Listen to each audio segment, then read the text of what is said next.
Hey everybody, this is Ed from the Whiskey Tangent Podcast, here with another Whiskey Short, and joining me as always is Scott. Hey everybody. And we also have a couple of other friends visiting us. First of all, we have from the Whiskey Power Couple, Marty. How you doing? And from the Whiskey Chicks, Paula. Woohoo! And Scott's going to tell you what we've assembled for today. That's right. So, Ed likes to bring me whiskey, like a cat bringing a dead bird to his owner. They're treasures. He'll wake up in the morning, there'll be like a whiskey bottle outside his bedroom door. Yeah, and he has a really interesting story about how he did this, because I didn't even know what this was. Yeah. And so we're just going to get right to it. This is the Coalition Sauternes Barrique Rye QuickTaste.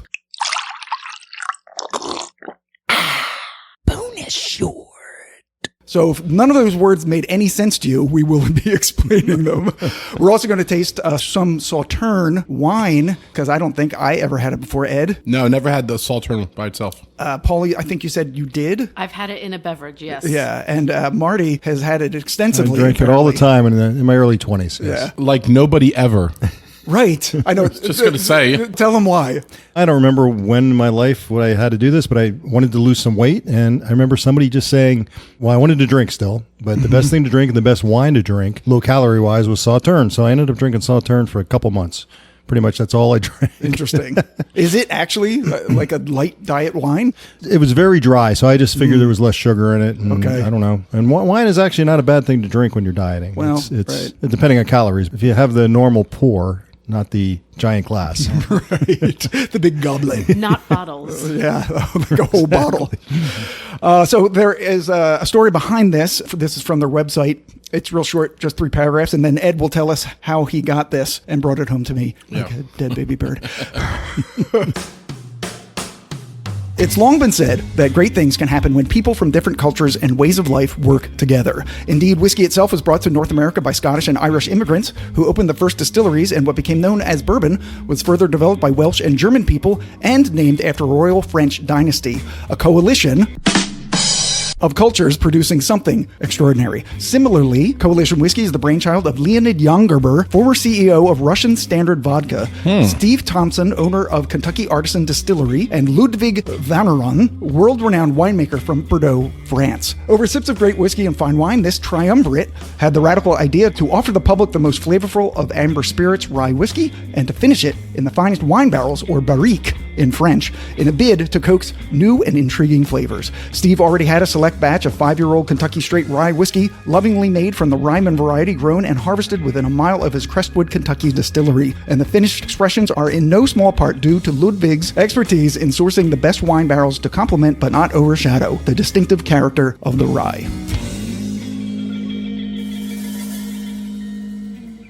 So I'll say the bottle's very much, to me, like 1960 cut glass. Like It's glamorous. Yeah, it doesn't look retro, Marty, you know what I'm saying? It's flask shaped. Yeah, it's thin like a flask, but it looks like an old 50s decanter.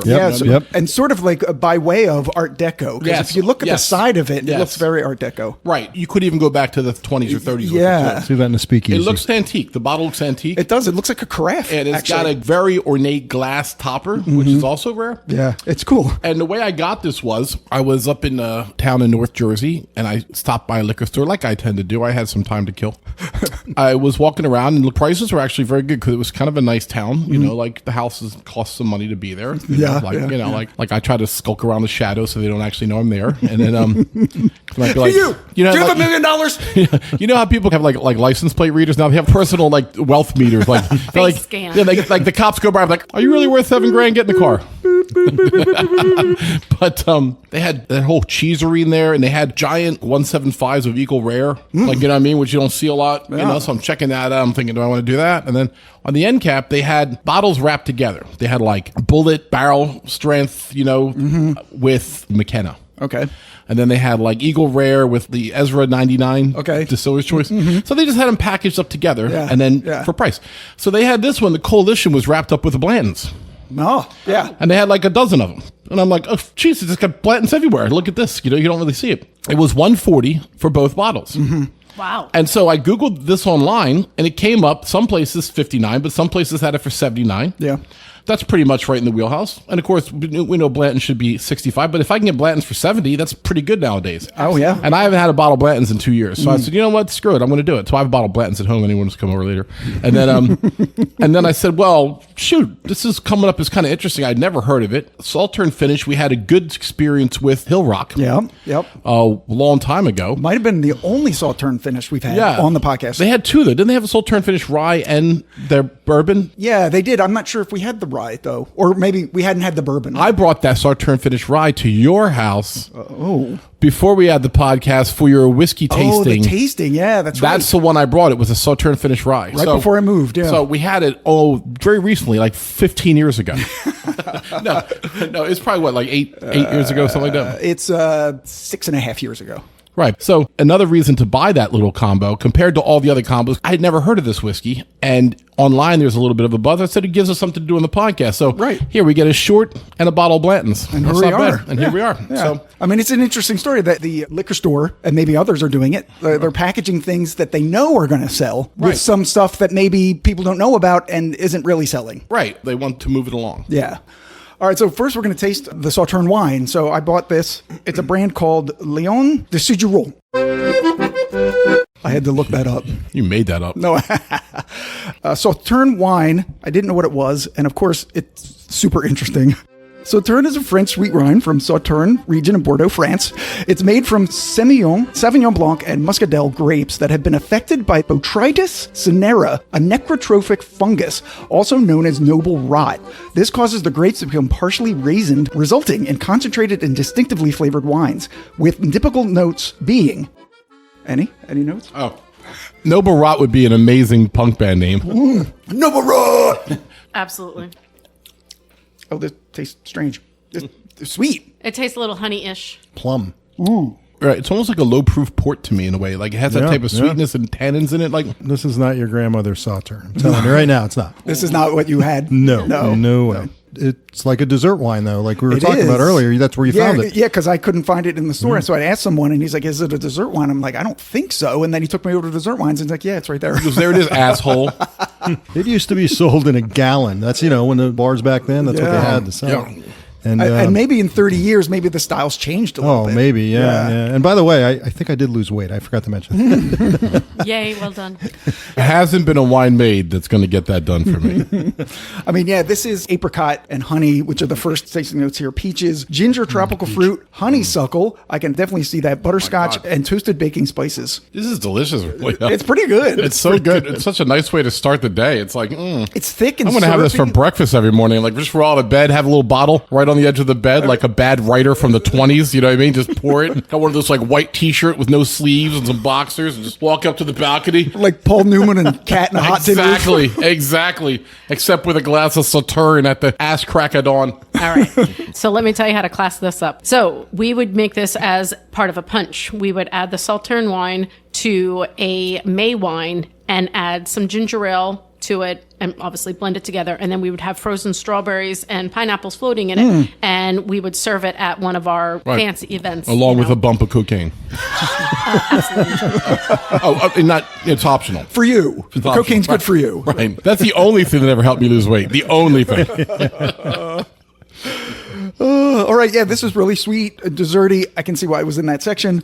It's going to be It's interesting to syrupy. see what we pick up from the whiskey. Yeah, exactly. That's why I did it. It's kind of funny. Like every time I hear a bourbon, like in Sauterne, like I'm thinking that can't be good because I'm imagining the Sauterne I used to drink. Right. Now tasting this, I'm like, yeah, this is going to be really good. Yeah, it should be. Although it's a rye, so could add sweeter complexity to a rye that is normally not there. Absolutely. This is 94.2 proof. It's 100% rye, at least 5 years aged, and price in the 70 range online.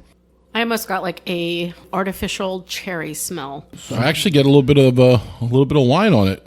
Okay. The peach, or what did they say? It was Apricot, peach. It was apricot, I think they said. The apricot, peach, and honeysuckle were the sweet notes. There's a slight almond. I'm getting the rye spice on the nose. Not so much of the sweet parts. It is fruity, though. Like you said, the wine. I mean, I was going to say grape, but that's the wine. It's sort of the same thing. All right, let's give it a taste, huh? Sure. Wow. What is that on the tongue?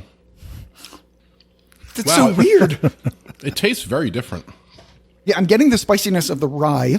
What is that weird sweetness? Now, maybe we should have done better of cleansing our palates between the wine and the whiskey. thinking about that, So I'm going to do that again because this tastes a little odd. I know exactly what you're saying because as I'm breathing in my mouth, there is a flavor that I'm trying to grasp, and it's like right out of my reach. It's weird. Yeah. I think I'm tasting like like that artificial cherry. Yes, it's Yeah, the what you were weird getting on the cherry. nose. Yeah. Yeah. Also tastes like the flavors divided. The upper half of the flavors tastes like it's already had water in it. And then the heavy alcohol-based foundation is like in the bottom of my sip. It's weird. It's so astringent. It's divided in my mouth. Exactly. The first half of the sip is nice and wet. I don't know how else to describe it. And then it immediately dries on the back of your tongue and it's all gone. This is one of the more bizarre whiskeys I've had in a while. 94.2 proof. I'm going to put a few drops on it right now just to see what it does. I did notice that because when we had talked about cleansing, so I had a little bit of water and then I anticipated like the burn of the rye and everything. And as soon as I had it, sip, I was like, oh, there it is. You definitely need a touch of water. And I felt that it really made it go down bad. Did it? Because right now what I'm getting is a little bit of like a papery note. The way my tongue feels right now, it tastes like white copy paper smells. Remember, doesn't Aaliyah like to say that it tastes like the Envelope paste. Envelope paste, A right? little bit. A little bit. I have to tell you, do you like it? 'Cause I'm not sure all these notes are actually complimentary. So I really didn't like it. Putting the water on it does help, like you were saying, Paula, because it brings out the sweetness that I was not getting. I find it drinkable. It's not harsh. It's not a put off. It's strange. Yeah, it's very drying. It's fruitier with the water in it. I'm going to even put a little bit more water in it because I think I like it that way, which is not, you guys know. You're fruitier with the whiskey in you. God damn you. Hate to say it, but I like it if I I don't. thought he was going to agree with me. I hate to say it, but Ed's right. No, yes. You are flamboyant when you drink. Oh, my God. Go ahead, Marty. I'm sorry. I was going to say, I like it if I don't swallow it. Like, I don't like the back end finish. Yeah. I love the first part of it. Yeah, just don't swallow it. Switch And around I to your middle of kind your of tongue for a while. hate the So second I will part. say this. There's no real finish to me. All the flavor hits you in the first 65% of the sip. And then the last 35% is just this burning alcohol feeling in my throat. Yeah, it's paper. It doesn't finish right. No, it doesn't. But it's really good up front. And it's so funny. It's like, it if is. I could find a way to never have to swallow it, maybe we should do like chewing tobacco, like suck it in, swirl, and spit it out. Oh, this is definitely one for tasting and spitting out. Right. If this went to a competition, it'd probably get like double platinum, and then they drink it at home like, oh, it's not that good. It reminds me of a Monty Python skit. They had Australian table wines, and then Eric Idle was like, "This is a wine for putting down and avoiding." It's a little bit like this. So, whiskey. I mean, it's not a home run for us, which is okay. Yeah. I will say that the bottle's delightful, and for some people out there, it might be something that they love. Yeah, so let's do the tasting notes and see what they had. This is from the whiskey jug. Yeah. On the nose, fruity sweetness, baking spice, wood, copper, almonds, roasted nuts, and oil. You got the almonds. Very good, Paula. On the palate, juicy and fruity, baking spice, cocoa, banana chips with some raw wood and copper. So the raw wood is kind of what I was getting. All on right, the we're palate. saying Your envelope, stack we're of saying paper. paper. Yeah, Right. that's what we're talking about. And on the finish, which is, I guess, the part that we don't like, medium long with a woody, grainy, and winey sweetness that drifts out evenly. Medium to long finish. I'm going to take one more sip. Maybe Yeah, I don't agree with that. I feel it's really short and it's very woody and grainy with no sweetness and Yeah. astringent as fuck. My opinion is if you have a long finish, when you're done your sip and you've swallowed, the finish is still echoing. Yeah. Yeah. I don't have any flavor in my mouth right now. I just have burn and the Kentucky hug going on in my chest. They do have other whiskeys. I don't even know what this word is. Pauillac, which I guess is some sort of cognac or Armagnac kind of thing. Right. Finished rye, a Margaux wine, finished rye. Robbie? Not Margaux Robbie. No. Barbie world, in a Barbie world. I'd buy that. Barrel proof rye they have 5 years. They have a single barrel bourbon and a cask strength bourbon. The barrel proof rye is 108.8. I don't know if that would help this if it was a higher proof. I mean, think it's maybe pretty it hot wouldn't. for 94. Well, the amount of water I dropped in it, yeah. I would try another one of theirs because I feel like they're trying to do things. This is certainly different, and sometimes different isn't what you want, but it's different. And I felt this way with Balcones. I didn't like Balcones, most of their products, but they certainly were uniquely Balcones. And so they're doing their own thing. Coalition's trying to do its own thing. Yeah. This was a miss for, I think, us totally. Yeah, I There's think so. components of it we liked, but in a competition, I might give this like a gold. I'm not giving it a platinum or double platinum. You know what I mean? Right. Like, it's not a pour out, for God's sake. I'm going to drink this whole bottle. Maybe a cocktail. Oh, yeah. yeah. Right. Sure, it right. could work in a cocktail. That's Sure. Yeah. Because it does have interesting flavor components. Yeah, it's like a Jekyll and Hyde Yeah. of rye. Yep. It's the Jekyll and Hyde of rye. All right. Well, we're just here to do a quick taste on this today. I think we've accomplished it. Any last thoughts? I think what's significant about this is that we do a lot of whiskeys. We've done over 300, as we've said before, and in the world, another 100, 150. And there isn't much. Yeah. There aren't many whiskeys that we don't like. Yeah. And this one, it's not awful. No. But I just don't really care for it. I don't think I dislike it as much as you because I Yeah. like the first half so much. You know, on a 1 to 10 for me, it's maybe a 6, where I think a couple you have it at 4. Yeah, I'd have it probably at a 4, yeah. All right. So we're going to eat some donuts and, Yeah. you know, I'm going to finish the rest of this bottle by myself, evidently.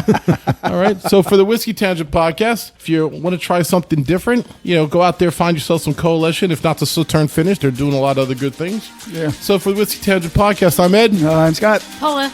Morty. Cheers, everybody. Later.